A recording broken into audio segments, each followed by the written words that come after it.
ناظرین کرام السلام علیکم ورحمۃ اللہ وبرکاتہ۔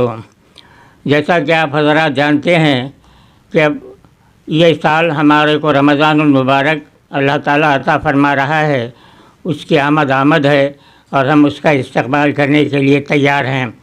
رمضان المبارک کے برکات جہاں پر بہت زیادہ ہیں اور اس کے عبادات میں کئی چیزیں ہیں۔ روزہ رکھنا فرض ہے، اور پھر رات میں تراویح کی نماز کا اہتمام کرنا، جس میں مسلمان تراویح کی حالت میں نماز کے قرآن پاک کو سننے کا شوق رکھتے ہیں اور اپنی روح کو تازہ کرنے کی فکر میں رہتے ہیں۔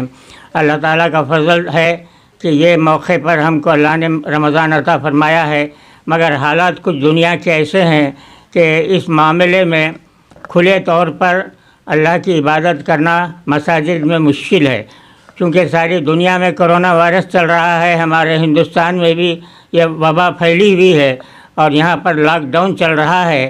ایسے میں ہم کو جو سینٹرل گورنمنٹ کے جو حکومت کے آرڈرز ہیں اور اسٹیٹ گورنمنٹ کے ہیں کہ لاک ڈاؤن کے متعلق ہم کو جن چیزوں کی ہدایت دی گئی ہے اس پر عمل کرنا ضروری ہے، تو ہم کھلے طور پر مساجد میں جا کے تراویح کی نماز نہیں پڑھ سکتے۔ باہر نکلنا مناسب نہیں ہے، بلکہ آرڈر کے خلاف ہے۔ اور پھر آپس میں ایک دوسرے کے لیے جو ڈسٹینس رہنا ہے، سوشل جو معاملہ ہے ڈسٹینس کا، اس کو برقرار رکھنے کا ہے۔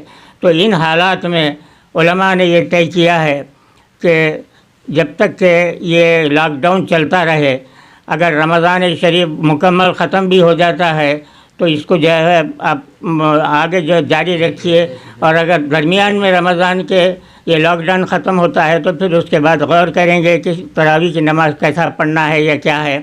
مگر موجودہ حالات میں تو نماز تراویح کے لیے مساجد کو جانے کی کوشش مت کیجیے، بلکہ گھروں میں آپ اپنے گھر کے لوگوں کے ساتھ تراویح کی نماز کا اہتمام کیجیے۔ اللہ تعالیٰ نیتوں کو جاننے والے ہیں، وہ انشاءاللہ تعالیٰ ہم کو اپنی نیت کے حساب سے ثواب عطا فرما دیں گے۔ اور خاص خیال یہ رکھیے کہ حکومت کے جو دیے ہوئے آرڈرز ہیں اس کی پابندی کریں، باہر غیر ضروری نہ گھومیں، سوشل ڈسٹینس کو ذہن میں رکھیے اور اس کی پابندی کیجیے، اور جب تک لاک ڈاؤن چلتا رہے گھروں سے باہر نہ نکلیے۔ یہ بہت ضروری ہے آپ کی اپنی زندگی کے لیے، آپ کے خاندان کے لیے، اور پھر تمام انسانوں کے لیے بہت ضروری ہے۔ آخر میں آپ سے ایک بات عرض کرتا ہوں، وہ یہ کہ جب آپ روزہ رکھیں گے تو افطار کے وقت کی دعا کو اللہ تعالیٰ قبول فرماتا ہے، تو آپ خاص طور پر یہ دعا میں افطار کے وقت کے کرونا وائرس کی جو وبا ہے، اللہ تعالیٰ سے دعا کیجیے کہ اللہ تعالیٰ اس سے ہم سب کو نجات عطا فرمائے۔ اور یہ تمام دوسرے جو اسباب ہیں یہ تو سب سبب ہے، اصل معاملہ اللہ کے ہاتھ میں ہے۔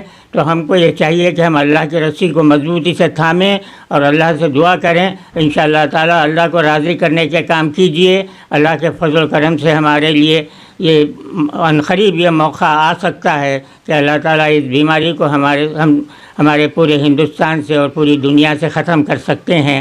میں اس مختصر سی بات پر آپ حضرات سے پھر دوبارہ اپیل کرتا ہوں کہ افطار کے وقت اس کے بارے میں خاص طور پہ دعا کیجیے، اللہ تعالیٰ قبول فرمائے، آمین۔